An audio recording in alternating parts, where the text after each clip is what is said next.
Got the carbs back together.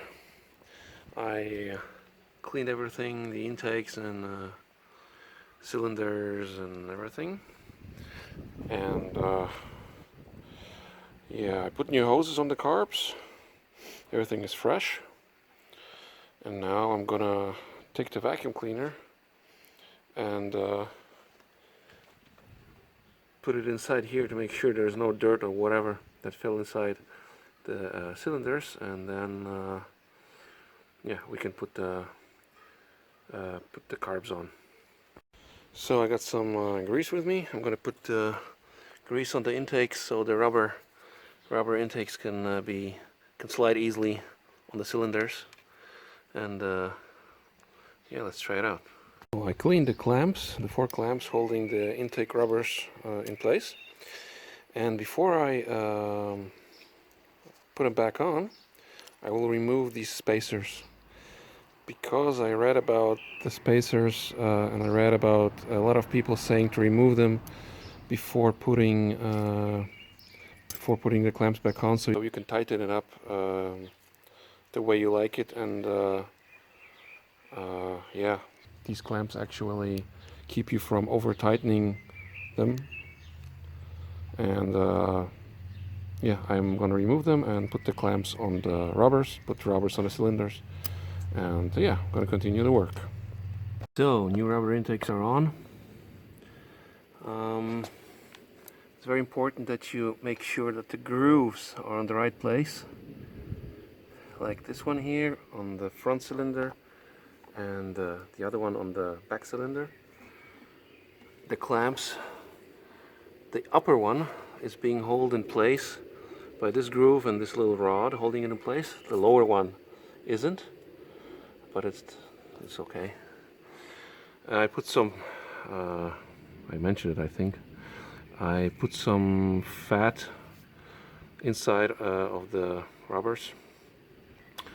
And yeah, we can actually now put back the carburetors. Let's check it out. So the carbs are in. They went in very smooth, like you wouldn't believe. It was so smooth. No problems at all. Now I'm gonna tighten up the clamps, put back in the choke cables on the right side, reconnect all the hoses. This one goes in here, and on this side also the choke cable and choke line and this hose, and then reconnect the throttle cable. Okay, these are the fuel lines. Because I'm gonna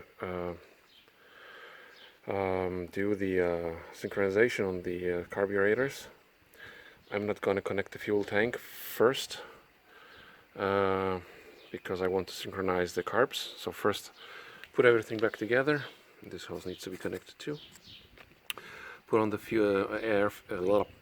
put on the air filter and synchronize the carbs. Important thing about the choke cables, this base or whatever you call it, it's made of plastic.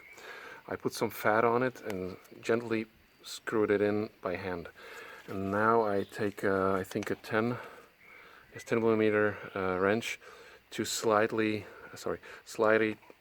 tighten it up, but don't over tighten it. It's plastic. It's going to break if you do it too hard. So the carbs are back on, all the hoses are back on, air filter box is back on, all the cables, choke cable, throttle cable are back on. I had problems with this hose. I made a new one, but it's very stiff one, and this doesn't look nice here, but I had to change all the hoses, especially the ones on the carburetor, because I didn't want to take them out again. Yeah, put this back on. Okay, this is it. I checked the choke. It's moving very smooth. I checked the throttle cable.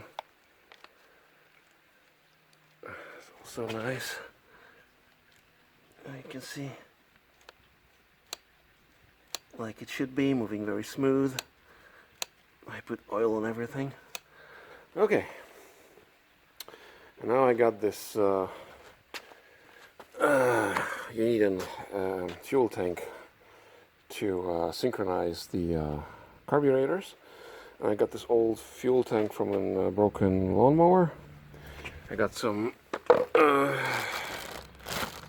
fuel filters. I'm gonna make myself a external fuel tank so I can synchronize the carbs. And I have some special tool here. Check it out. It's not mine. I got it from a neighbor. And yeah, I guess I'm gonna be able to synchronize the carbs with this. Yeah.